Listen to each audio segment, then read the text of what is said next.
Artificial intelligence असलियत में क्या है? इट इज़ लाइक धनिया इन एवरी सब्जी, इट इज़ रिक्वायर्ड। एक नॉलेज वर्कर है जिसको बहुत नॉलेज है इन एवरी एस्पेक्ट, जो हर फील्ड में जरूरी है। जो रिक्वायरमेंट है वो जो करिकुलम है, इसका जो बदलाव का गैप है टाइमिंग का, ये बहुत स्लो है। इसको एआई में और बहुत तेज करने की जरूरत है। सीखने की प्रक्रिया को सिखाना, लर्न हाउ टू लर्न, जो हम समझते हैं, तो सीखने की प्रक्रिया को सिखाना is the most difficult task. कई बच्चे बोलते हैं कि सर क्या जरूरत है डिग्री की, तो मैं नहीं बोलता हूँ जिसके पास अच्छी डिग्री है वो ही जीवन में सफल है, ऐसा मेरा कोई मापदंड नहीं है। बट एक अच्छी डिग्री प्रामाणिकता होती है कि उसको पहली अपॉर्चुनिटी मिलेगी। सही बताऊं तो उसे दो चीजें, नंबर और नंबर से बात। सच यही है सर, आउटकम ओरिएंटेड एजुकेशन। देखो सच है। ये दो तरीका है एआई के बारे में सोचने का, एक उससे डर जाना और एक है कि उससे इनेबल हो जाना। मैं एक थोड़ा ब्लंट सवाल पूछना चाहूंगा आपसे, जी बिल्कुल। और आप चारों से पूछना, क्यों आपके बच्चे को दुनिया ज्यादा वैल्यू करेगी? आपको ऐसा क्या लगता है कि आप ऐसा क्या करेंगे? आज हमारे बीच एनवी सर, बच्चों के बहुत ही चहेते। अभी मैंने इनका सेशन थोड़ी देर पहले देखा। बहुत बहुत धन्यवाद सर आपका आने। बहुत बहुत धन्यवाद सर बुलाने के लिए। और हम लोग जो हैं न्यूटन स्कूल ऑफ टेक्नोलॉजी से तन्मय सर, ये हमारे डायरेक्टर ऑफ एकेडमिक्स हैं या ऋषिहोड यूनिवर्सिटी में। राठी सर, ये हमारे कैंपस हेड हैं ऋषिहोड यूनिवर्सिटी में। साहिल सर, ये हमारे भी डायरेक्टर ऑफ एकेडमिक्स हैं। और मैं सौमित्र, मैं ओवरऑल जो एकेडमिक्स का लीड करते हैं न्यूटन स्कूल ऑफ टेक्नोलॉजी में। आपका बहुत बहुत स्वागत है। Thank you. तो सर, सबसे पहले जैसे एआई ऑब्वियसली सबसे बड़ा शब्द बना हुआ है आज की दुनिया में, तो अब जैसे एआई की दुनिया बन रही है और आई थिंक सबको ही एक अनसर्टेनिटी उससे बनी पड़ी है। वो एआई एरा में आपको कैसे लगता है, क्या चेंज होगा उसमें, क्या विकास होगा? वैसे तो मुझे डर लग रहा है आंसर देते हो, क्योंकि वो लोग चारों सामने बैठे हुए हैं जो एआई पढ़ा रहे हैं पूरे टाइम। तो आपने मुझसे सवाल पूछ लिया। मुझे लगता है कि आर्टिफिशियल इंटेलिजेंस इज लाइक, मैंने अभी सेशन में भी बोला और हमेशा बच्चों को बोलता हूँ कि इट इज़ लाइक धनिया इन एवरी सब्जी, विच इज़ रिक्वायर्ड। तो आर्टिफिशियल इंटेलिजेंस असलियत में क्या है? एक नॉलेज वर्कर है जिसको बहुत नॉलेज है इन एवरी एस्पेक्ट, जो हर फील्ड में जरूरी है। तो आपको एक बहुत स्ट्रॉन्ग नॉलेज वर्कर, बिना थकने वाला व्यक्ति मिल गया है। अब उससे किस फील्ड में जोड़ा जाए? तो सब में जोड़ा जाए।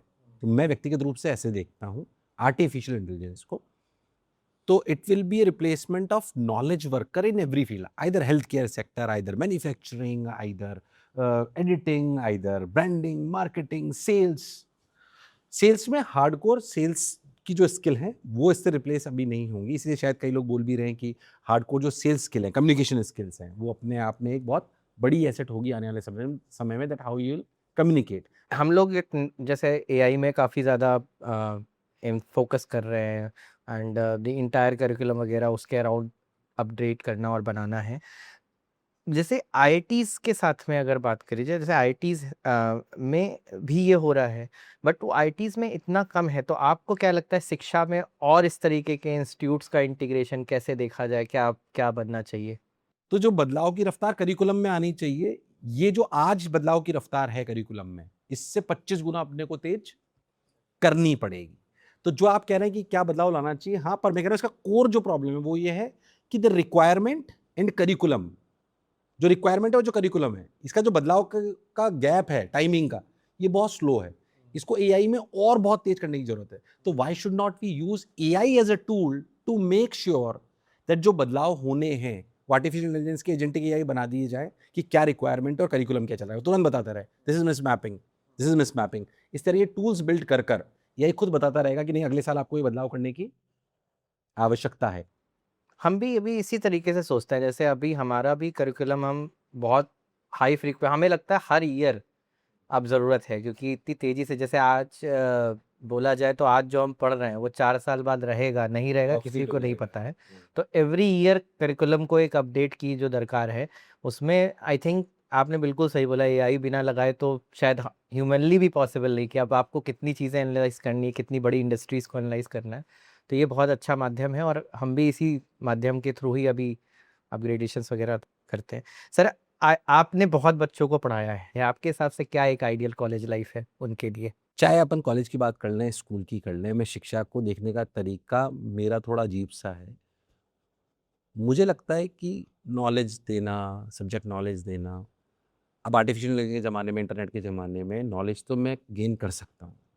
तो ये समझना पड़ेगा कि पहले जो क्लासरूम या कोई भी एजुकेशनल ऑर्गेनाइजेशन सिर्फ नॉलेज डिलीवरी प्लेटफॉर्म था, उसकी ज़रूरत नहीं है। वो एक पार्ट है, बट क्या वो और भी अवेलेबल है? हाँ है। मुझे फिजिक्स पढ़नी मिल जाएगी, मुझे कैसे बीम लोड पे लानी है वो मुझे मिल जाएगा। पहले हो सकता है, ऐसे 50 साल पहले इतनी आसानी से ना मिलता हो, इंजीनियरिंग प्रोफेसर के पास भी हो। तो फिर क्या ये डिफरेंट लाता है? जैसे आपने भी बहुत बढ़िया बात बोली कि 4 साल बाद कोई भी चीज़ ऑब्सोलीट हो जाएगी। तो मैं हमेशा बोलता हूँ कि शिक्षा का असली महत्व क्या है? मैं उसको हिंदी भाषा में बोलता हूँ कि सीखने की प्रक्रिया को सिखाना, लर्न हाउ टू लर्न, जो हम समझते हैं। तो सीखने की प्रक्रिया को सिखाना is the most difficult task जो बच्चे को सिखाया जाए, चाहे वो स्कूल हो, चाहे वो कॉलेज हो। जब इंजीनियरिंग कॉलेज में होगा तो सीखने की प्रक्रिया टेक्निकल इंस्टीट्यूशंस में थोड़ी ज़्यादा होगी, हेल्थ केयर में होगी तो थोड़ी डिफरेंट होगी। बट कैसे नई चीज़ को सीखा जाए, how they will become a self learner, I think that is the most critical thing जो किसी भी इंस्टीट्यूशन में होनी चाहिए। So we need to build that ecosystem. अच्छा, ये इकोसिस्टम कब होगा? When organisations like universities, schools, when they start appreciating students, those who are not just getting the good grades, those who are good learners. मान लीजिए हम ऐसे लोगों को बोले कि कल सबको, कोई क्लास हुई नहीं, बोला जाए कि कल सबको ये पढ़ के आना है, कैसे भी पढ़ो, तुम्हारी इच्छा हो जहां से, और वो पढ़ के आए, और फिर उन्हें बोला जाए अब इसे अप्लाई करो।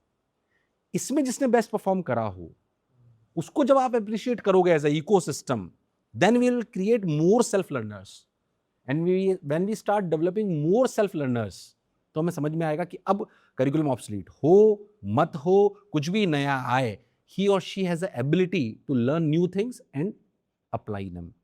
तो इन्हीं के जो कॉन्वर्सेशन बता रहे थे कि कॉलेज लाइफ और जैसे आपने बताया कि learning how to learn and students को सेल्फ लर्निंग पे फोकस करना चाहिए, तो हाउ डू यू वैल्यू ऐसे स्टूडेंट्स की जो स्किल वर्सेस डिग्री, इस पे क्या आपका कहना है? ये डिबेटेबल है। कई बच्चे बोलते हैं कि सर क्या जरूरत है डिग्री की, है ना। मैं उनको हमेशा एग्जाम्पल लेता हूँ, वापस यहाँ भी लेता हूँ। हो सकता है कुछ लोगों को बुरा लगे सुन के भी, बट मैं लेता हूँ। जब बच्चे को डिग्री की बात होती है, जो आईटी की भी तैयारी करना था, उसको भी बोलता हूँ कि मैं क्लास में गया, मैंने तुमसे बोला कि 2 टीचर बाहर खड़े हैं, एक बीएससी है और एक आईआईटीएन है, किससे पढ़ोगे? तो बोलते हैं सर आईआईटीएन से। तो तुमने चूज़ किसको करा? मैं बहुत सारे ऐसे आईआईटीएन को जानता हूँ जो अच्छा नहीं पढ़ाते, और बहुत सारे ऐसे बीएससी वालों को जानता हूँ जो उनसे बहुत बेहतर पढ़ाते हैं। पर पहले चांस हमने किसको दिया?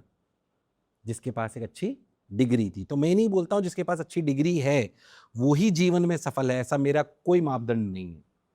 बट एक अच्छी डिग्री प्रामाणिकता होती है कि उसको पहली अपॉर्चुनिटी मिलेगी। तो if you want that people will give you a first time opportunity, तो अगर अच्छी डिग्री हाथ होगी तो फायदा होगा। अभी आपके सेशन में भी एक बच्चे ने आके सेम सवाल पूछा मेरे से, सेम, तब भी मैंने उसको ये समझाया। और हम कई बार ऐसे केस सुनते हैं कि इन्होंने कॉलेज ड्रॉप आउट कर दिया था, ये जीवन में बहुत सफल है। बट मैं कहता हूं जिन्होंने अच्छे से कॉलेज पास आउट करा उनकी सक्सेस की पॉसिबिलिटी, और जिन्होंने ड्रॉप आउट करा उनकी सक्सेस की पॉसिबिलिटी में आपको अंतर समझ में आ जाएगा। तो why we are only discussing extreme cases? वो सेल्फ लर्नर हो सकते हैं ना अपने आप, उनको किसी की जरूरत नहीं थी, बट हमेशा ऐसा कोई जरूरी नहीं है। तो मैं चाहता हूं कि आपको जीवन में पहली प्रायोरिटी मिले तो एक अच्छी डिग्री हाथ में होनी चाहिए, उससे फायदा होगा। अच्छे ग्रेड्स के साथ कोई बुराई नहीं है इसमें। अब क्या सिर्फ अच्छे ग्रेड लेने से एक अच्छी जॉब लग जाएगी? पहली बार में लग सकती है अपॉर्चुनिटी मिलके, बट अगर आप अच्छे लर्नर नहीं रहे, अपने आप को आपने स्किल्ड नहीं रखा, तो ये जॉब थोड़े दिन बाद गायब हो जाएगी, या आपने व्यापार चालू करा है तो वो भी गायब हो जाएगा। तो नई नई स्किल सीखते रहना आपकी रिक्वायरमेंट के हिसाब से ये उतना ही इंपॉर्टेंट है। एक बार डिग्री लेने के बाद, डिग्री तो एक ही बार लोगे, उस अपॉर्चुनिटी मिल जाएगी, और उसके बाद लगातार स्किलफुल होते रहना, मतलब खुद को एम्प्लॉयबल रखना is the skill which is required. तो आई थिंक ये दोनों बहुत इंपॉर्टेंट है और समकक्ष हैं। जैसे लर्निंग हाउ टू लर्न पे अगर थोड़ा सा और विस्तार पे चर्चा करें, तो अभी जैसे मान लीजिए कुछ ऐसी क्वालिटीज़ हैं जिसको डिस्टिल की जा सकती है कि जो हर सब्जेक्ट में पढ़ाई जाए, कि regardless of whether we are teaching them CS, we are teaching them math, we are teaching them web development, कुछ ऐसी चीज़ जो करिकुलम के अंदर ही इनकलकेट की जाए कि जो लर्निंग हाउ टू लर्न में उनको हेल्प करे, कि एटलीस्ट रियलाइज करने के लिए कि उनके लिए किस तरीके से लर्निंग मोड्स काम करते हैं। तो पहली बात हम इस बात को समझे कि क्या चीज उसको आसानी से परोसनी है और कहाँ इमेजिन कराना है। ये इनकलकेट करना बहुत जरूरी है और ये करिकुलम में डिजाइन होना बहुत जरूरी है। Sometimes because to make sure कि हम करिकुलम को बहुत कन्वीनियंट कर दें, हम बच्चे के दिमाग को कई बार स्लो कर देते हैं। ऑल्दो ये बहुत बड़ी थिन लाइन है, इसको समझना भी बहुत आवश्यक है। हो सकता है किसी को समझ में आए, हो सकता है किसी को समझ में ना आए, पर हर बच्चे को पहले टफ लेवल से स्टार्ट करके अगर नहीं आ रहा है तो उसे धीरे धीरे थोड़ा नीचे लाना पड़ेगा अपने को, तब ये बात उसको समझ में आएगी। तो जैसे आपने बोला learn how to, that is a skill जो मुझे लगता है कि क्लासेस में बच्चे को बिल्ड करनी चाहिए। हर चीज पढ़ाकर वो सीखे कि बजाय कभी कभी ऐसा भी होना चाहिए कि वो खुद पढ़कर भी सीखे। तो जब खुद पढ़कर सीखेगा तो उसकी सेल्फ लर्निंग स्किल्स इंप्रूव होगी। बट शुरू से क्योंकि एक अध्यापक हमेशा साथ देता है और कई बार अध्यापक भी आगे से बढ़ के वो चीज़ छीन लेते हैं बच्चे से, जैसे आपने बोला इमेजिनेशन छीन लिया ये, तो अब आदत पड़ गई। और जैसे कब वो छोड़ना चाहिए वो कैसे हम डिसाइड करें, क्योंकि आई थिंक हमारे एजुकेशन सिस्टम में एक ये वाली चीज़ मिसिंग है, कहाँ पे बच्चे को थोड़ी देर छोड़ के उसको खुद से लर्निंग हाउ टू लर्न करने दे। बहुत बेसिक, जब शायद इसके लिए तो कल्प्रिट हम सभी हैं और उसके विक्टिम हम सब भी रहे हैं, जिस वजह से शायद हमें कभी कभी लगता है कि यार ये तो बहुत आसानी से हो जाता है। बट हाँ, जब बच्चा 5-7 साल का होता है तब से उसमें ये क्यूरियोसिटी, अगर आप जापान के कुछ स्कूल्स देखेंगे तो जापान में और चाइना में भी, तो वहाँ का जो 5-7 साल का बच्चा होता है उसको वो रूम में छोड़ देते हैं। वहाँ के 2 स्कूल हैं जापान के, मैं आपको बताता हूँ, मैं उनके बारे में पढ़ रहा था। वो स्कूल में बस स्कूल में छोड़ देते, मान लीजिए एक रूम है उसको छोड़ देंगे, आप छोड़ के बोले कुछ पढ़ाएंगे भी नहीं, बस बोलेंगे आधा घंटा देखो और देख के लिखो क्या क्या मन में सवाल आए। आंसर नहीं, सिर्फ आपको, जैसे हम बोल रहे थे कि आर्टिफिशियल इंटेलिजेंस में तो सबसे ज़्यादा स्किल रिक्वायर्ड है, तो वो उससे पूछते हैं कि भाई बताओ तुमने इसमें क्या क्या ऑब्जर्व करा। तो मुझे ऐसा लगता है कि अगर हमने बच्चे को ग्रेट ऑब्जर्वर बना दिया तो क्यूरियोसिटी अपने आप बिल्ट, हम उसे गुड लर्नर बना रहे, वो हमारी चीज को समझ जाता है, अच्छी बात है, बट क्या हम उसे गुड ऑब्जर्वर बना रहे? आप ध्यान से देखो तो जितने भी लोग सफल हैं, मुझे व्यक्तिगत रूप से लगता है they are phenomenal observers.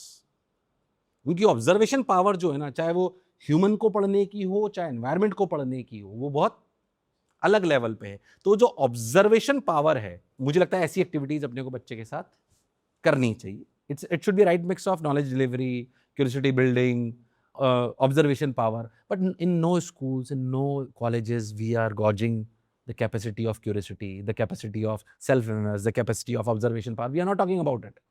What we are talking about, अच्छा हमें तो बेसिक इंजीनियरिंग का टॉपिक पढ़ाया था। एक लेवल पे जैसे प्रोजेक्ट बेस्ड लर्निंग और ये सब अब नॉर्मलाइज करना चाहिए, जैसे ये शायद करिकुलम में ही पार्ट होना चाहिए कि प्रोजेक्ट बेस्ड लर्निंग। लेकिन इसमें एक सर जो बात आती है, इसका एक्सेप्टेंस, जैसे जैसे आपने बनाया फ्लिप क्लासरूम, जैसे हम काफ़ी ट्राई करते हैं प्रोजेक्ट बेस्ड लर्निंग डे 1 से करो, अब से फ्लिप करते हैं इस मॉडल को, तो बच्चों का, क्योंकि अब वो एक सिस्टम बना हुआ है कि टीचर आके मुझे पढ़ाएगा, और जब टीचर आके चुप हो जाता है, जैसे आपने अभी बहुत अच्छा एग्जांपल दिया कि छोड़ दिया बच्चे को और वो प्रश्न लिखे, हमारे साथ जो एक विडंबना आती है कि जैसे चुप हो गए हम प्रोजेक्ट बेस्ड लर्निंग में क्लास में आके, तो बच्चा असमंजस में आ जाता है कि ये कैसा टीचिंग है। तो उस ये थोड़ा सा आप सर किसी न किसी को तो पहल करनी ही पड़ेगी। हम एक तरफ ये भी बात कर रहे हैं कि नंबर्स की मान्यता है, बट अगर गवर्नमेंट ऐसा स्कोर कर दे कि ऑब्जर्वेशन पावर के पैरामीटर्स ऐसे हैं, इसके बेसिस पे आपको डिग्री में नंबर मिलेंगे, तो बच्चा अप्रिशिएट करेगा। अल्टीमेटली वो आपकी क्लास में किस लिए आ रहा है, मैं आपको बताऊं, सही बताऊं तो उसे 2 चीजें चाहिए, नंबर और नंबर से नौकरी। सच यही है सर, आउटकम ओरिएंटेड देखो एजुकेशन। सच है ये। और शायद आप और हम आज बात भी इसलिए कर रहे हैं कि जब ये टॉक ऑफ द टाउन बनती है, धीरे धीरे धीरे, मैं भी जहाँ पे भी जा रहा हूँ लोग कर रहे हैं। और अब इस पर अच्छी बात ये है कि पीपल लाइक यू, आज आपसे भी इसके अलावा भी, कैमरे के अलावा भी इतनी देर बात हुई, तो मतलब आई फेल्ट लाइक यार people like you are thinking, जो भी मुझे सुन रहे हैं उन्हें भी कहना चाहता हूँ, इस शो से भी पहले भी हम बहुत देर से बातें कर रहे थे, तो मतलब the kind of warmth I got कि नहीं यार एजुकेशन में इस तरीके से सोचने वाले लोग हैं, तो जाएगी वहाँ तक बात। तो क्या ठीक है, but I think that we should talk about more like this. और मैं तो कह रहा हूँ हो सकता है हम 100% सही नहीं हो, बट एटलीस्ट इस बारे में बात हो। अगर बात होगी तो कुछ ना कुछ दूर तक जाएगी, तो कभी न कभी करिकुलम का पार्ट, पर जब तक सर ये करिकुलम का और मार्क्स बेस पे पार्ट नहीं होगा तो फिर बच्चे उधर की तरफ। बिल्कुल। एक चीज़ और है, जैसे कि अगर हम बात करें तो इंडिया में स्पेसिफिकली आईआईटी एक प्रीमियर इंस्टीट्यूट है, वहाँ के लोग मतलब मैं और सब कोई चाहता है आईआईटी में जाना। बट अगर मैं एआई को देखूं तो AI is trying to democratise education, मतलब एक लेवल प्लेइंग फील्ड बना रहा है। और इवन अगर आप आईआईटी नहीं जा पाते हो फिर भी आपको बहुत अच्छी एजुकेशन मिल सकती है। तो क्या आपको ये लगता है कि आने वाले टाइम में एआई जो एक डर फैला रहा है उससे ज़्यादा वो एक इनेबलर बनेगा, और स्पेशली फॉर इंडिया जहाँ पर इतनी यंग पॉपुलेशन है, तो और बेहतर एजुकेशन और बेहतर जॉब अपॉर्चुनिटीज क्रिएट हो पाएंगी, not only for IITs but across other colleges also? पहले मैं आईआईटीज के आंसर पे देना चाहता हूँ कि वो बात बिल्कुल एग्रीबल है अब कि बच्चे को नॉलेज गेन करने के लिए किसी आईआईटी की आवश्यकता नहीं, but the kind of ecosystem these colleges provide ये थोड़ा अलग है। मैं सिर्फ आईटी की बात नहीं कर रहा हूँ, एनआईटी ले लीजिए, नॉर्मल अच्छे इंजीनियरिंग कॉलेज ले लीजिए जहाँ पे अच्छे जगह बच्चे आ रहे हैं, जो मतलब अपन बोल सकते हैं कि अच्छा जहाँ पे चर्चा होती है, वो इकोसिस्टम तो बहुत ज़रूरी है। तो क्या कॉलेजेस की इंपॉर्टेंस ही नहीं होगी? नहीं तो कि अगर वो सारे 4 दोस्त मिलके उस पर बात नहीं कर रहे हैं तो कॉलेजेस की इंपॉर्टेंस है। अब आईआईटी की अगर अपन बात करें तो एक बात अपने समझनी पड़ेगी कि कभी भी जहाँ पे 200 लोग एक चीज़ रेस में भाग रहे हैं तो आपको टॉप 10 के लोगों को डिफरेंशिएट तो करना पड़ेगा। उसको डिफरेंशिएट करने का तरीका आईआईटी है। मैं आईआईटी की जब एक बार बात हुई थी इसी को लेके, तो मैं एक बात बोलना चाहता हूँ, थोड़ा आपके कॉन्टेक्स्ट से लगे, वापस उस पर आऊँगा।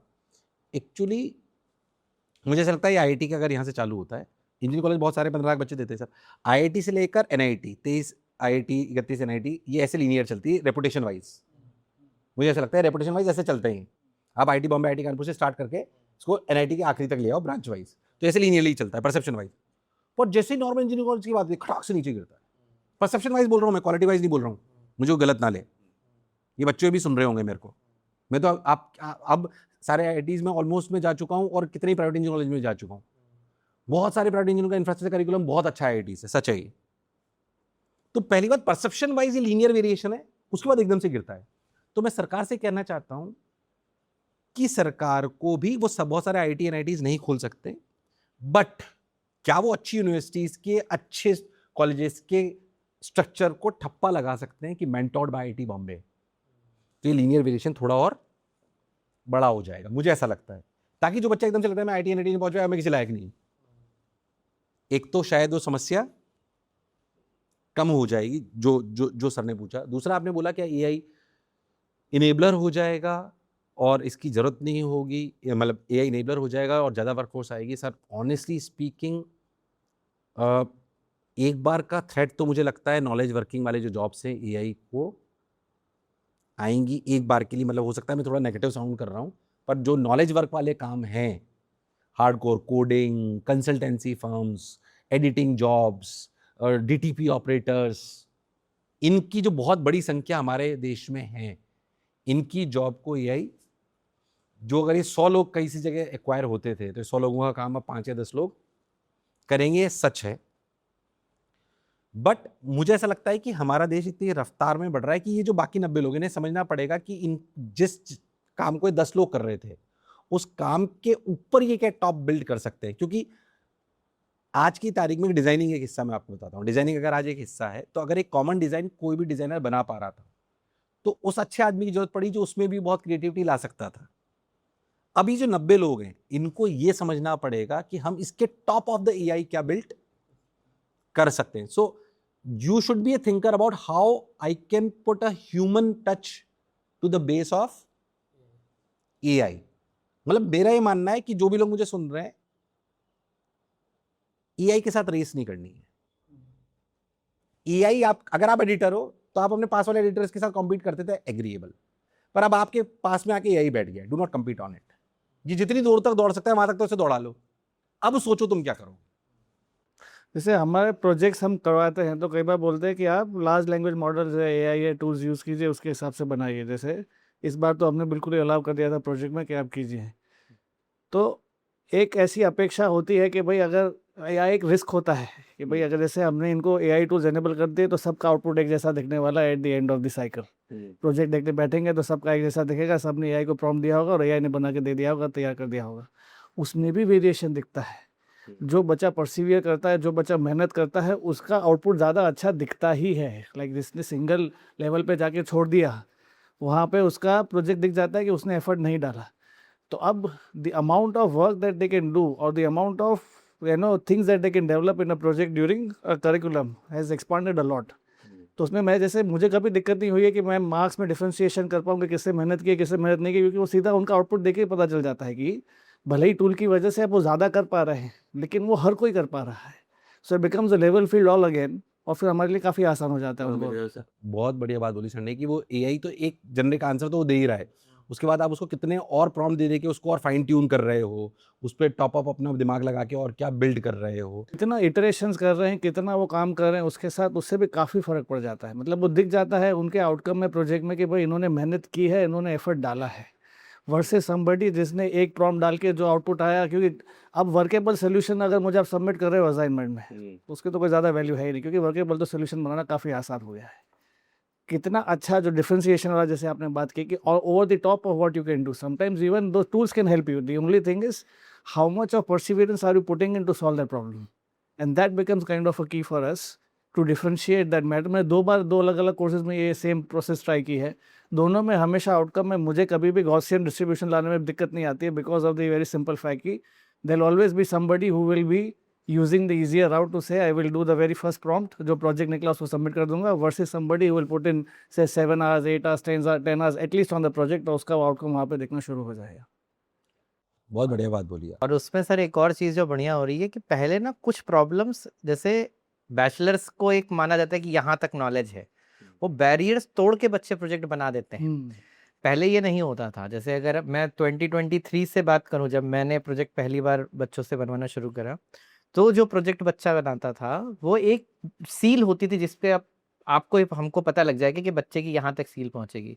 With AI what is happening is classroom में ही बच्चे वो सील तोड़ देते हैं and they are Okay. Able to go much further. और ये मुझे लगता है सबसे बड़ा इम्पैक्ट, जैसे सर ने पूछा कि क्या डेमोक्रेटाइज वाले जो साइड है उसमें भी दिख तो रहा है। Earlier sciences now students are able to take this AI, class में अलाउड है करिकुलम में अलाउड है, तो वो उससे बहुत ज़्यादा अच्छे प्रोजेक्ट्स कर पा रहे हैं जो पहले वो कल्पना में नहीं आ रहे थे उनके। अच्छा इतना हार्ड है ये तो नहीं हो पाएगा। कहा जाता था कि जैसे मुझे कई बार अभी हमने करिकुलम से रिव्यू करवाते वक्त बात हुई चर्चा हो रही थी, तो उन्होंने बोला ये तो एमटेक के टॉपिक है ये आपने क्यों डाल दिए। फिर हम लेकिन जब बच्चों के साथ डिस्कशन हुआ क्योंकि उससे पहले हमने करा रखा था तो बच्चों ने उसको ग्रास्प कर पाए, क्योंकि अब वो एलएलएम्स अलाउ करते हैं कि आप और पुश कर सकते हैं। जो बेसिक है वो तो उसमें और सिंप्लीफाई करके आपको बता देता है, एक्सप्लेन मी लाइक 5 तो बता रहा है, फिर आप आगे बढ़ पा रहे हो। तो वो एक चीज टूट तो रही है, वो हमें दिख रही है। डेमोक्रेटाइजेशन वाली जो चीज है वो थोड़ी थोड़ी अर्लियर साइंस आर पर आप लोग आपने आप दोनों ने मतलब इतनी बढ़िया बात बोली विच इज़ वेरी इंसाइटफुल कि जाहिर सी बात है जब भी आप प्रोजेक्ट कर रहे हो उसमें आप एआई यूज़ करिए, we do not have a problem and that is the best part. मतलब आई मस्ट कॉन्ग्रेचुलेट यू कि आप उस सोच पे तो हैं कि जो अवेलेबल है why not to use it.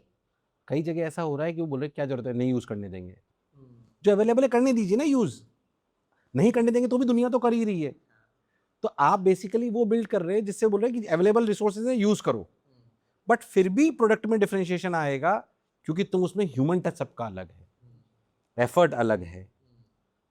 आपने बोला कि पहले वर्केबल मॉडल्स बनाना ही बहुत मुश्किल था, और वर्केबल मॉडल तो सब बना लेते हैं, दैट इज ओके। आज से 10 साल पहले हो सकता है वर्केबल मॉडल ही नहीं बना पाते, शायद 10 में से एक ही बना पाता है ना। वर्केबल मॉडल बनाना बड़ी बात नहीं है, बट उस वर्केबल मॉडल अब कितना फाइन ट्यून्ड है, कितना एक्यूरेट है, कितना एफिशिएंटली काम कर रहा है, कितने स्केल पे काम कर रहा है, क्या उसके सारे बग्स फिक्स्ड हैं, ये बच्चा करता है। तो it's a very good thing and I must congratulate you sir कि मैं बहुत सारे लोगों से बात करता हूँ बट कई बार उनके सामने नहीं बोलता हूँ, बट हाँ बहुत सारी जगह ऐसा होता है कि पीपल आर स्केप्टिकल कि नहीं क्यों एआई यूज़ करना है, बिना एआई के हम आपको करके देंगे। मैं कुछ बोलता नहीं हूँ, बट हाँ मुझे लगता है जो अवेलेबल है उन्हें यूज़ करने दीजिए। अब उनसे बात करिए, इसका मतलब तेरे को मेहनत करना कम नहीं करना है, प्रोडक्ट तो बन गया ना, अब इसमें 8 घंटे क्या करेगा कि दुनिया का नंबर 1 बने। वही सर इस पे एक और एडिशनल, जैसे अभी हमारा ही प्रोडक्ट यहाँ पे क्लब है तो बच्चों से मैं इंटरेक्शन चल रहा था तो यही पूछते थे सर प्रोडक्ट में हमें क्या करना चाहिए कैसे करना चाहिए। तो एक जो बहुत बड़ा जो पैराडाइम शिफ्ट कहते हैं वो ये है कि अब इंसान को एक बिल्डर माइंडसेट रखता है। जब मैं एक बिल्डर माइंडसेट कहता हूँ तो इसका सबसे इम्पोर्टेंट चीज़ ये है कि स्पेशली जब प्रोडक्ट की अगर मैं बात करूँ तो प्रोडक्ट के बंदे के लिए 3 चीज़ें सबसे इंपॉर्टेंट हो। एक होता है कि उसे कस्टमर पर्सपेक्टिव समझना है, हाँ, ग्रेट। एक उसे समझना है कि बिजनेस आउटकम उसे क्या होगा, हम्म। और एक कॉम्पिटिटिव लैंडस्केप क्या है। ये 3 चीज़ें अगर समझता है, उसके बाद फिर प्रोडक्ट पे काम करता है। तो अब अगर उसको पता है कि इन 3 चीज़ों को मिलाकर एक सॉल्यूशनिंग करनी है और प्रोडक्ट बनाना है, तो उस हिसाब से वो एक रिक्वायरमेंट लेट से ड्राफ्ट करना है। अब इस रिक्वायरमेंट ड्राफ्टिंग से एक प्रूफ ऑफ कॉन्सेप्ट बनाना पहले बहुत लंबी जर्नी होती थी। अब वो बहुत छोटी है। आपको डिजाइनर चाहिए, आपको डेवलपर चाहिए, आपको टेस्टर चाहिए। अब ये पूरी जर्नी आप just through some AI tools कर सकते हैं। और ये हमें मतलब बहुत अच्छा लगता है कि हमने ये बताया बच्चों को, एंड 3 से 4 दिन के अंदर बच्चों ने actual real world problem solving के साथ प्रोटोटाइप्स बनाए। जैसे एक बहुत अच्छा प्रोटोटाइप बनाया था बच्चे ने कि इंडिया इतना बड़ा देश है और यहाँ पर कभी आग लग रही है, अर्थक्वेक आ रहा है, इतनी सारी प्रॉब्लम्स आती है, नेचुरल कैलेमिटीज में नेचुरल बहुत है। कैलेमिटी, मतलब हर प्रकार की दिक्कतें। अब लेट से वो दिक्कत आती है, सबसे पहले हेल्प चाहिए। हेल्प हो सकती है इन टर्म्स ऑफ फायर ब्रिगेड चाहिए, एम्बुलेंस चाहिए, पुलिस चाहिए। तो अब कैसे सबसे जल्दी वहां तक हेल्प पहुंचे, तो इसका ऑप्टिमाइजेशन कि हमने दिल्ली ज्योग्राफी में काम किया था कि लेट से दिल्ली में हमने 10 ज्योग्राफीज दी, उन 10 चेक पॉइंट पे लेट से आईजीआई टनल 3 पे अगर आग लगती है, तो कैसे हम ऑप्टिमाइज करेंगे कि टनल 3 तक बहुत जल्दी हेल्प पहुंच पाए। एंड ये हमारे सर सेकेंडरी बच्चों ने बनाया। तो अच्छा, तो ये मतलब वही है कि जैसे अगर हम अभी बात यही हो रही एआई कैसे चेंज कर सकता है, तो ये जो पूरा एक बिल्डर माइंडसेट है कि आप सोचो और आप उसको प्रस्तुत कर एग्जीक्यूशन सको। बहुत फास्ट होगा। बहुत fast। पहले जो चीज को करने में कि अच्छा मैंने एक सपना देखा और 2 साल में पूरा होगा हम्म। बनने में। और लोगों की जरूरत है, अब जरूरत ही नहीं, आप अकेले सोचो। तो मैं आपको सही बताऊं तो मतलब बिकॉज आर्टिफिशियल इंटेलिजेंस को मैं भी पिछले 6 महीने से काफ़ी यूज़ कर रहा हूँ। I am using almost all the platforms, 1.5-2 घंटे रोज़ देता हूँ। तो मतलब मेरे घर वाले ही परेशान है कि मतलब मेरी वाइफ तो बोलती भी है कि तुमने ये दूसरी बीवी रख रखी है। ऑनेस्टली स्पीकिंग मतलब क्योंकि मेरे को मतलब वो फैसिनेशन, क्योंकि जो चीज़ें लगता था 3 साल में बिल्ट होगी और फटाफट फटाफट बिल्ट होती है। फ्रंट एंड इतनी आसानी से बिल्ट हो जाता है, जो मुझे लगता था बच्चे के लिए ये बनाऊंगा, ऐसा शेड्यूल बनना चाहिए, अब वो तुरंत देता हूँ। तो मतलब मेरी टीम भी हालांकि मेरे से थोड़ी परेशान है, but I am pushing them hard कि यार इसे यूज़ करिए। और आप तो खैर एआई वाले लोग हैं, तो मुझे जो लगता है कि जिन लोगों को ये उनके लिए बहुत बढ़िया दुनिया होने वाली है, जिनको कुछ नया बना के बहुत खुशी मिलती है। मुझे ऐसा लगता है कि जिनको कुछ भी नया बनाने में बहुत मजा आता है, अच्छा यार ये बनाया, उनके लिए ये जादुई दुनिया होने वाली है। मतलब क्योंकि जब वो इतनी फास्ट बनता है और उसे आप एग्जीक्यूट कर पाते हो, तो मेरे को लगता है कि आने वाले समय में basically every evolution is to make sure that human kind की लाइफ कन्वीनियंट हो। चाहे वो क्विक कॉमर्स हो, ई कॉमर्स हो, सब ऐसे ही बिल्ट हुआ है कि हम ह्यूमन काइंड की लाइफ को बहुत कन्वीनियंट करते हैं।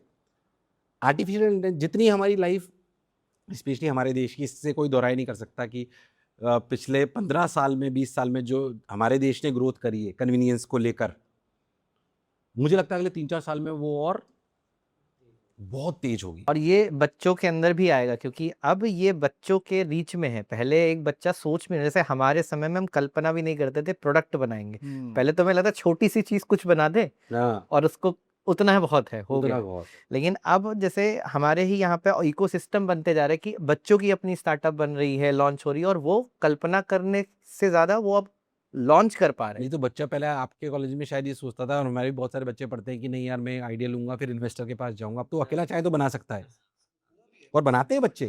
अब ये बना रहे बच्चे और प्रोटोटाइप कर रहे हैं। अब उसमें क्या है, ये माइंडसेट चेंज जो है ये सिर्फ एआई के कारण आया है, जो हमें काफी पॉजिटिव लगता है। 2 तरीका है एआई के बारे में सोचने का, एक उससे डर जाना और एक है कि उससे इनेबल हो जाना। दुनिया जीत सकते हो, मतलब यू कैन बिल्ड। ऐसा होगा सर, लोगों ने पहले भी बोला था कि 3-3, 4-4 लोग सिर्फ मल्टी बिलियन कंपनीज बनाएंगे, because it is all about ideation and execution. तो जाहिर सी बात है जुनून चाहिए। तो जो बच्चे सुन रहे हैं उनसे कह रहा हूँ कि जिस दुनिया में तुम आए हो या जिस दुनिया में तुम अभी बड़े हो रहे हो एजुकेशन को लेके, ये हो सकता है कई लोग तुम्हें डराएं, बट ये डराने के साथ साथ उतनी ही बड़ी अपॉर्चुनिटी भी है। व्यक्तिगत रूप से मुझे जो लगता है कि जिस सेक्टर में जो भी तुम करना चाहते हो वो अवेलेबल है। कि किन स्किल्स पे आपको काम करना चाहिए, मैं हर बच्चे को बोलना चाहता हूँ। स्पेशली थोड़ी मेरी बात हो सकता है हार्श लगे, बट स्पेशली हार्डकोर जो पहले कंप्यूटर साइंस के बच्चे होते थे, वो बहुत इंट्रोवर्ट होते थे, कम्युनिकेशन स्किल्स जीरो होती थी, तो भी उनका जीवन बहुत बढ़िया निकलता था क्योंकि वो हार्डकोर नॉलेज वर्कर वाला काम करते रहते थे। उनसे कहना चाहता हूँ एक स्किल तो आगे बढ़ने के लिए हमेशा चाहिए होगी, वो है कम्युनिकेशन की स्किल। अपने बात को रखने की कला हर आदमी में होनी चाहिए। और एक कंटिन्यूअस असेसमेंट की अब बहुत ज़्यादा दरकार, जैसे अभी हमारे यहाँ भी हम यही करते हैं कि हर हफ्ते एक बच्चे को असेस करें कि अभी हफ्ते भर की जो लर्निंग हुई है वो कितनी हुई है आपकी। वो भी अभी जैसे कॉलेजेस कतराते हैं कि अच्छा इतना ज़्यादा कैसे इंफ्रास्ट्रक्चर बनाएंगे, तो एक हमने ये भी स्टार्ट किया है कि हर हफ्ते में आपको फीडबैक मिल जाएगा। हर हफ्ते के एंड में आप जो है एक आपने हफ्ते भर की जो लर्निंग दी है उस पे आपको एक बेसिक फीडबैक मिल जाएगा कि आपने क्या किया है, कैसे किया, ताकि आप वहाँ से ये कैसे improve करते करें। हैं सर, इसी में और सुनना चाहता हूँ। तो बेसिकली क्या करते हैं, हमारे पूरे करिकुलम को हम 4 जैसे 5 दिन का वीक होता है तो हम 4 दिन की क्लासेस डिवाइड करते हैं और 1 डे हमारा डेडिकेटेड है कि हम उस पे जो आपको जो भी प्रकार का टेस्ट है, और जैसे प्रोजेक्ट बिल्डिंग तो जैसे वाइवा लेना है, आपको क्या कहते हैं आके वाइवा देना पड़ेगा या आपको एग्ज़ाम देना पड़ेगा आके कंप्यूटर पे, अगर जैसे हमारे पूरे पोर्टल और ये सब बना हुआ है।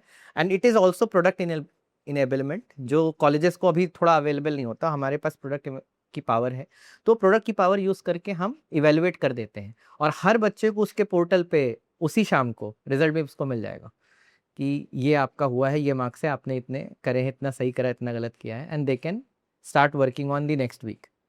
तो ये भी हमने, जैसे आपने बोला कि वो अगर पार्ट हो कि उसको फीडबैक मिले, वो देखे कि मुझे हाँ ये चाहिए, ये करने के लिए मुझे पढ़ना पड़ेगा, तो वो हमने थोड़ा उस चीज़ को बहुत अच्छे से इंटीग्रेट करा है इन curriculum, dividing the entire thing कि 4 days + 1 day, 4 day + 1 day।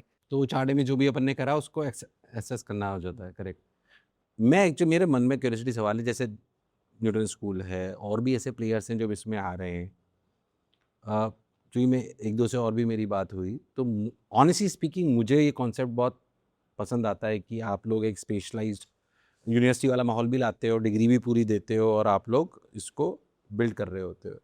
पर अब ये बहुत सारे प्लेयर्स आ रहे हैं, तो मतलब मैं इसलिए भी ये बात बोलना चाह रहा हूँ क्योंकि बहुत सारे बच्चे जो मुझे सुन रहे होंगे, तो पहली बात हम कैसे डिफरेंशिएट हैं, हम दूसरे प्लेयर से कैसे डिफरेंशिएट हैं, एक तो मेरा सवाल ये है।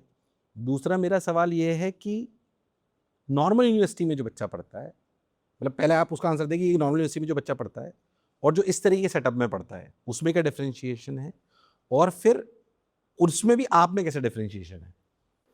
तो देखिए, सबसे पहले नॉर्मल यूनिवर्सिटी, क्योंकि वहाँ से ही बात शुरू सबसे पहले होती है। तो नॉर्मल यूनिवर्सिटीज़ में जैसे आपने ही बोला कि करिकुलम को जो अपडेट करने की जो प्रक्रिया है और जो उसमें समय लगता है, वो बहुत ज़्यादा है। तो सबसे बड़ा डिफरेंशिएटर तो वहीं आ जाता है कि जो हमारे यहाँ पे करिकुलम है वो एवरी ईयर अपडेट होता है।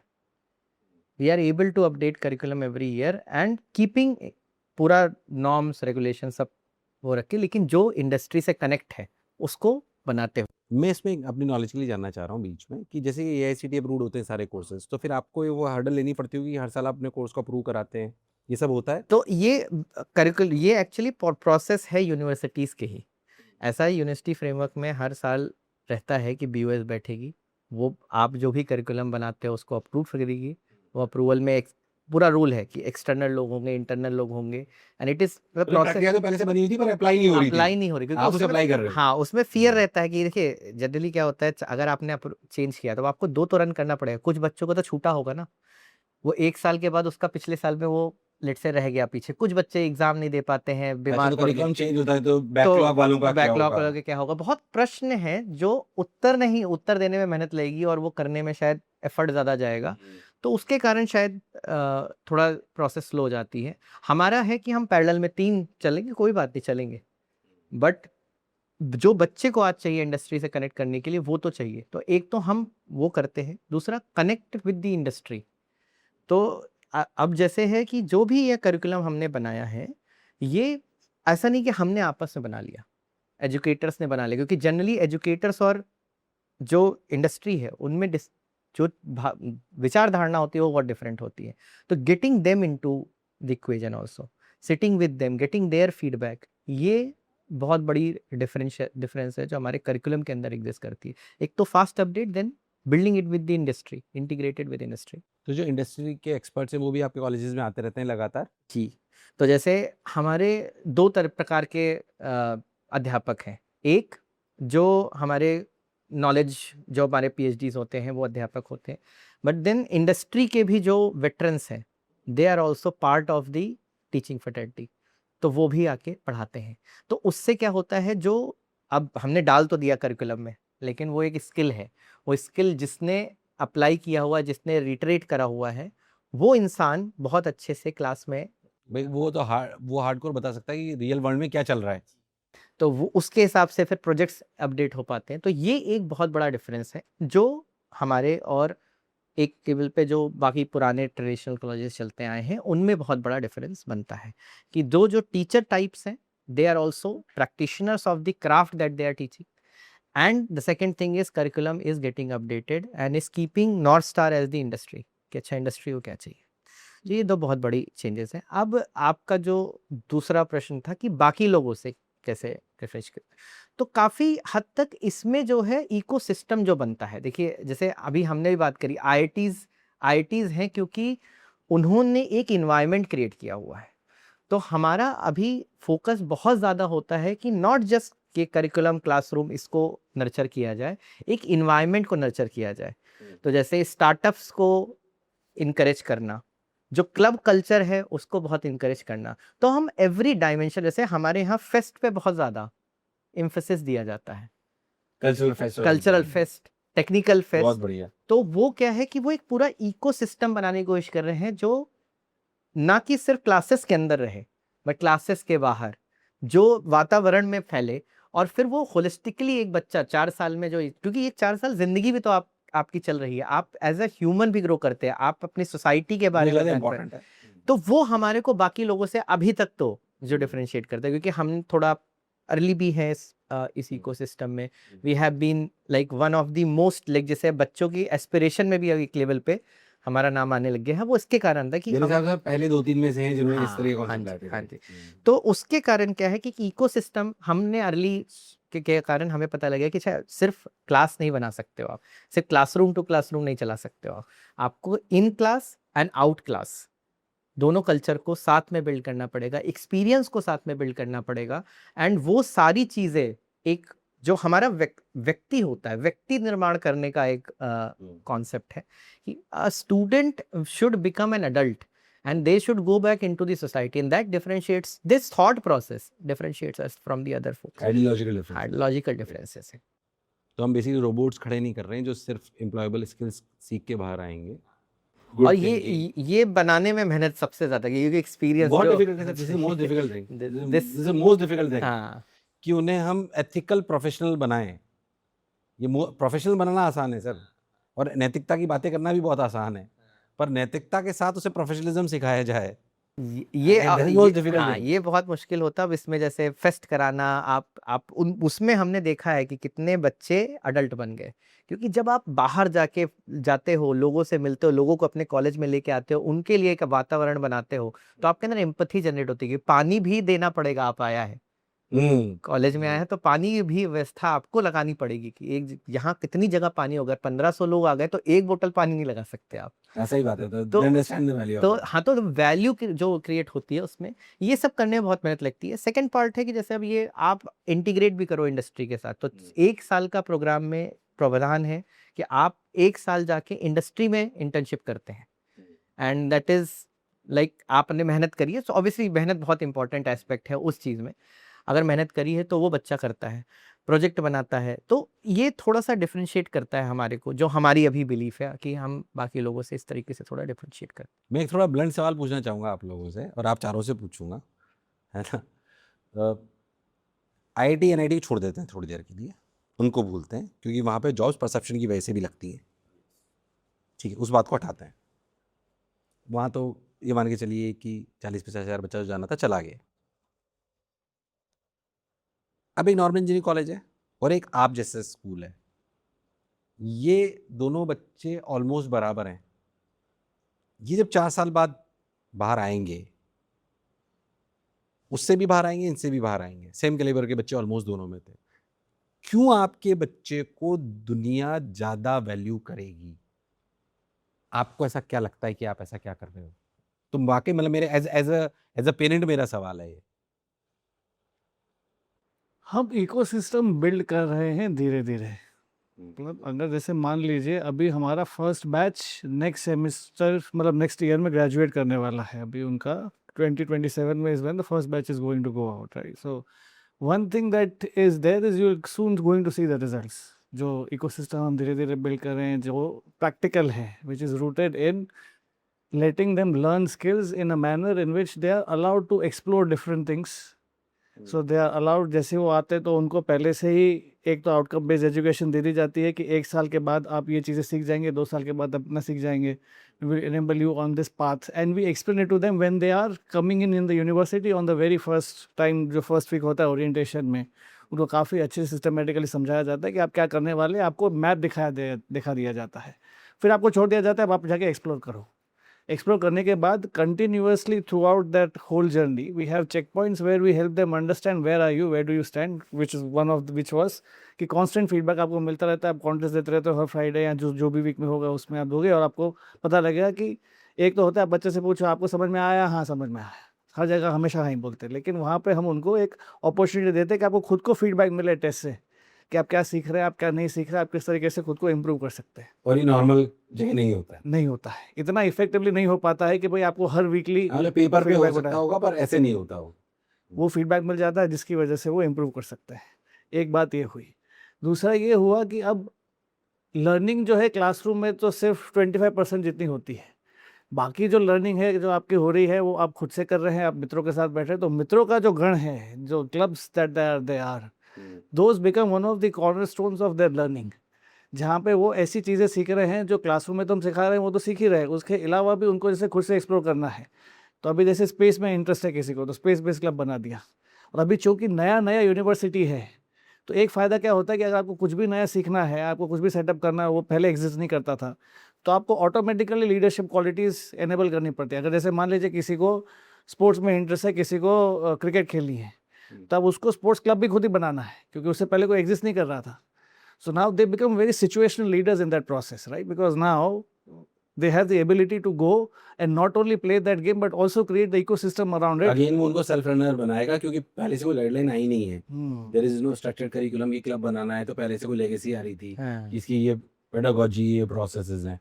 Got your. So that also helps a lot in terms of, because we are seeing these leaders, they are like जैसे हमारा फर्स्ट बैच जो भी है जो 27 में ग्रेजुएट होने वाला है, situational leaders in every aspect, like जहाँ देखो वहाँ पे आपको देखने को मिलेगा कि उन्होंने वो इकोसिस्टम बिल्ड करने के पार्टिसिपेंट्स हैं, उन्होंने साथ में सब कुछ बिल्ड किया है हमारे साथ।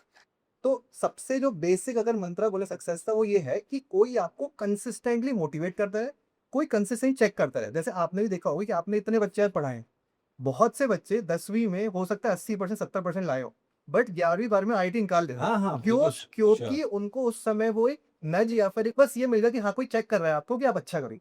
तो ये एक जो फिलॉसफी है वो हम काफी ढंग से फॉलो करते हैं। यहाँ पर हमारी क्लास हुई, हमारी प्रोग्रेशन टीम है, तो प्रोग्रेशन टीम हम MIT हार्वर्ड में हमने देखा कि वहाँ पे प्रोग्रेशन टीम एक बहुत बड़ा रोल निभाती है, तो वो प्रोग्रेशन टीम हमने यहाँ पर खड़ी करी। प्रोग्रेशन टीम का क्या काम ये है कि बच्चा क्लास जाता है, बच्चे ने क्लास करी, वो पढ़ के वापस आ गए, बट लेट्स से कि उसको एक मतलब कि वो शायद से सारी चीजें अपनी टीचर को नहीं बता पाता है, तो प्रोग्रेशन टीम या प्रोग्रेशन मैनेजर जो है वो हर बैच को असाइंड है, तो वो प्रोग्रेशन मैनेजर से बच्चा बात कर सकता है, वो as a senior as a mentor से गाइड करता है, उसकी जो प्रॉब्लम समझता है, वो कम्युनिकेट करता है सिस्टम को और सिस्टम उस पर काम करता है। तो जो कंसिस्टेंट बच्चे को एक टच पॉइंट चाहिए वो कंसिस्टेंटली नहीं करते। अब IIT की बात करते हैं, IIT में क्या होता है, सबसे इंपॉर्टेंट चीज है IIT और NIT की, वहां पे बच्चा मोटिवेटेड होता है, तो क्योंकि उसको मोटिवेटेड है तो उसको वो नच चाहिए नहीं होता है, तो प्रोफेसर अगर नहीं भी एफर्ट मारता तो बच्चा सेल्फ खुद से मोटिवेट कर लेता है। बट यहाँ पर हम लोग उसी चीज पे ध्यान देते हैं कि अल्टीमेटली किसी भी इंडिविजुअल को अच्छा करना है तो उसको बस एक नच देते रहो कि यार तू अच्छा कर ले, तो वो अगर कंसिस्टेंट सपोर्ट रहता है। तो हमारी प्रोग्रेशन टीम है, हमारी टेक एनालिटिक्स टीम है जो कि उनकी पूरे हाँ, वो हर हफ्ते भी हो रहा है उसमें। सपोर्ट कार्ड, तो वो इतना कंसिस्टेंट है। फिर हमारे क्लब्स हैं, हमारी जो टीम में फैकल्टीज हैं, हमारे पास ऐसे लोग हैं जो कि बच्चों के साथ हॉस्टल में तक डाउट सॉल्व करते हैं।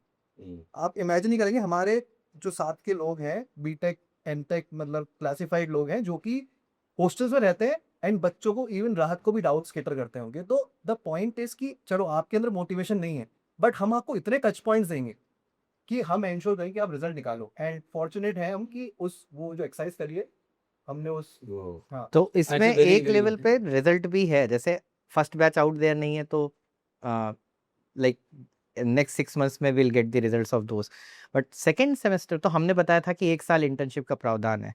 तो जो फर्स्ट बैच था उसका वो इंटर्नशिप का 4th semester, second year 4th semester 93 बच्चों ने सिक्योर करी पेड इंटर्नशिप्स अरे इन वाह। इंडस्ट्री, और उसमें से बड़े-बड़े नाम भी आए, सर्वम एआई, रेज़र पे, ज़ूमकार, बहुत अच्छी क्वालिटी की इंटर्नशिप्स वो करके आ पाए।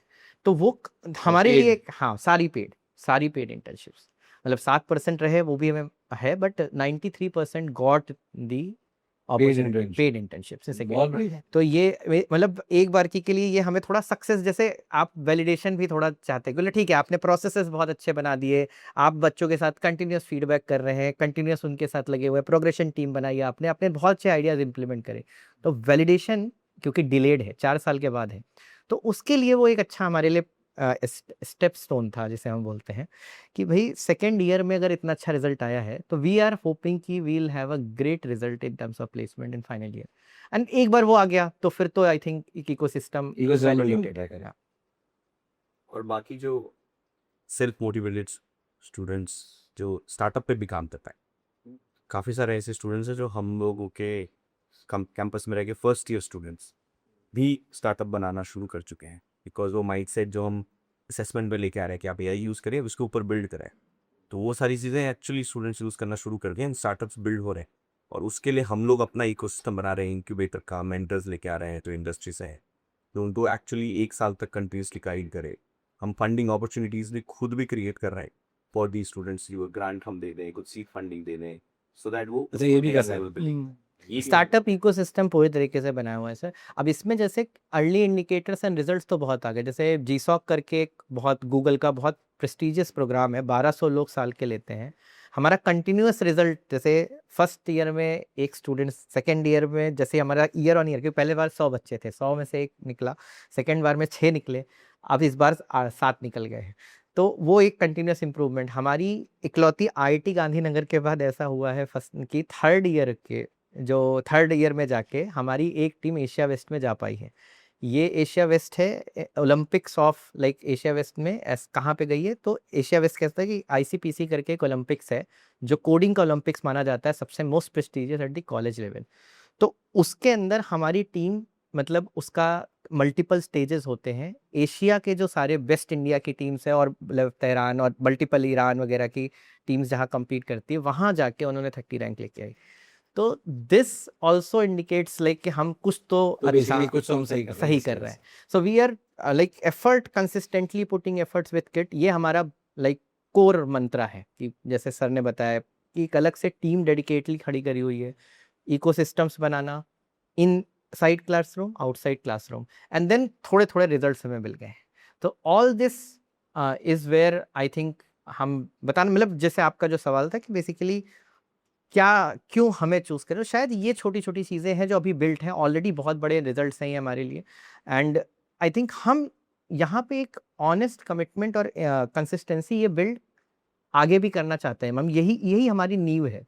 और रिजल्ट्स तो ठीक है, एक छोटे रिजल्ट दिखते हैं तो आपको अच्छा लगता है, बट अल्टीमेटली इस चीज़ को कंसिस्टेंटली रिपीट करना is what is our DNA at NST. आपने चीज़ बोली थी कि एक टी लर्निंग के पॉइंट ऑफ व्यू से स्टूडेंट्स को एक चीज़ पकड़ के सीखना चाहिए, अब क्योंकि 4 ईयर का कोर्स है, बहुत सारे कोर्सेज होते हैं, तो क्या है कि एक स्टूडेंट बहुत सारी चीज़ें ऑब्वियसली हर क्लासेस में जाना होता है, ये सवाल स्टूडेंट्स का ही आता है कि सर हम हर सवाल में, हर सब्जेक्ट में क्यों जाए, एक ही चीज़ में हम घुस सकते हैं, तो वो एक ही चीज़ पकड़ के जाना चाहता है। लेकिन अब डिग्री तो कंप्लीट करनी है, तो हम तो डिग्री कंप्लीट करने के पॉइंट ऑफ व्यू से ही बता रहे हैं कि आप सब चीज़ें सीखें, बट इसके अलावा और क्या चीज़ें आप स्टूडेंट्स को कहना चाहेंगे, मतलब तो जो बच्चे मुझे सुन रहे हैं उनसे मैं बोलना चाहता हूँ कि वापस, हालांकि ये बात रिपीट ही लगेगी, बट मैं कहता हूँ सबसे पहली बात कि आप सेल्फ लर्नर हो, आस्क योरसेल्फ। अगर जीवन में आगे जाना है तो विद्यार्थी बने रहिए, विद्यार्थी नहीं बने रहोगे कुछ नहीं होगा, और विद्यार्थी भी सेल्फ लर्नर बनना बहुत इंपॉर्टेंट है। कॉलेज में आए हो तो सेल्फ लर्नर पूरे टाइम बने रहो, सेल्फ लर्नर स्किल्स आनी चाहिए। दूसरी बात, आर्टिफिशियल इंटेलिजेंस के ज़माने में जो हम बोल चुके हैं कि नॉलेज वर्कर की ज़रूरत थोड़ी कम होगी, यानी कि आंसर देने वाला व्यक्ति हमारे पास एआई है, क्या आप सही सवाल पूछ पाते हो, अगर आप सही सवाल पूछ पाते हो तो मेरे को लगता है कि आपको आंसर देने वाला एआई आपके पास है। एक और बात मैं जो बच्चों को बोलना चाहता हूँ, कई बार बच्चे बोलते हैं सर मैं वो करूँगा जो मेरे इंटरेस्ट का है। मैं उन बच्चों को एक बात बोलना चाहता हूँ, अगर आपको जीवन में रोज 2 घंटे वो काम करने को मिल रहा है जो आपके पसंद का है, तो आप बहुत खुशकिस्मत हो। पर किसी ने एक बहुत बढ़िया बात बोली सर, मुझे बहुत अच्छी लगी वो, जो मैंने उनसे एक बात बोली थी, तो हमारे गुरुजी मैंने उनको बोला, कई बार कहते हैं जैसे मैं टीचर हूँ, तो मुझे बच्चों से बात करने में भी सेशन लेता हूँ, देखा कि अलग अलग ही ऊर्जा आ जाती है, तो मुझे करना बहुत पसंद है। बट अगर आप शिक्षण संस्थान चला रहे हो तो आपको बहुत सारे काम ऐसे करने हैं, इंफ्रास्ट्रक्चर भी देखना है, कैश फ्लो भी देखना है, मैनेजमेंट भी देखना है, सब देखना है। हो सकता है आपके इंटरेस्ट के हों कि नहीं हो, बट गोल तो शिक्षण संस्थान को अच्छा बनाना है या शिक्षा को अच्छा बनाना है। उसमें सिर्फ एक पढ़ाने से बात भी नहीं बनेगी। उन्होंने एक बात बोला ही मेरे को कि जो तुम्हें पसंद है वो तुम शिद्दत से कर रहे हो तो सब कर सकते हैं ना, पर जो तुम्हारे लक्ष्य को पाने के लिए कुछ चीजें ऐसी हैं जो तुम्हें बहुत पसंद नहीं है, पर अगर तुम उन्हें भी उतनी ही शिद्दत से कर पाओ तो तुम्हें कोई नहीं हरा सकता। मेरे को ये बात बहुत पसंद आई। उस दिन से मेरा माइंडसेट बिल्कुल चेंज हो गया सर। उस दिन से मैं कैश फ्लो मैनेजमेंट को भी उतनी शिद्दत से करना चाहता हूँ, क्योंकि इंपॉर्टेंट है। 10,000 लोग हमारे साथ काम कर रहे हैं, हर 7 तारीख को उनकी सैलरी जानी है, वो सुकून से हर अपना काम कर पाए, इसके लिए मेरी जवाबदेही है कि वो काम अच्छे से हो। इंफ्रास्ट्रक्चर है, आज हम इतने अच्छे से बात कर पा रहे हैं क्योंकि इंफ्रास्ट्रक्चर वाला काम बहुत अच्छे से हो रहा है। खाली हमारी ये एकेडमिक एथिकल बातों से बात नहीं बनेगी अगर इंफ्रास्ट्रक्चर अच्छा नहीं होगा। तो मुझे लगता है कि ये सारी वो चीज़ें हैं जो बच्चे में होनी चाहिए, अगर होंगी, और ऐसा नहीं होनी चाहिए, मैं मुझे लगता है मैं भी अभी विद्यार्थी हूँ, तो जो अच्छी चीज़ सीखते हैं वो बच्चों को भी सिखाना चाहते हैं। एक और बात मैं अच्छी बोलना चाहता हूँ क्योंकि अपन शायद अब इसको एंड पे ले जाना चाहते हैं, तो मेरे को गुरुजी ने एक बात बोली, कभी-कभी जब आप काम कर रहे परेशान हो जाते हो, तो उन्होंने एक बहुत अच्छी बात बोली और मैं उसको जीवन में उतारा, उसमें मुझे बहुत फ़ायदा हुआ कि अगर जीवन में खुश रहना है, तो कर्तव्य का भाव रखें, अधिकार का नहीं। बात बहुत छोटी-सी है सर, पर जब से मैंने खुद के जीवन में उतारा कि कर्तव्य क्या है मेरा और अधिकार क्या है, तो अधिकार की भावना को हटा दीजिए, कर्तव्य का भाव रखिए। हम भी किसी शिक्षण संस्थान में काम कर रहे हैं, बच्चों के लिए काम कर रहे हैं, हमारा क्या उनके प्रति कर्तव्य है, अगर वो हमने ध्यान में कर लिया, तो फिर हमारी सारी चीज़ें हो जाएँगी। बिल्कुल सर, धन्यवाद। Thank you. Thank you so much. Thank you मेरे को यहाँ बुलाने के लिए, बहुत-बहुत धन्यवाद पूरी टीम का।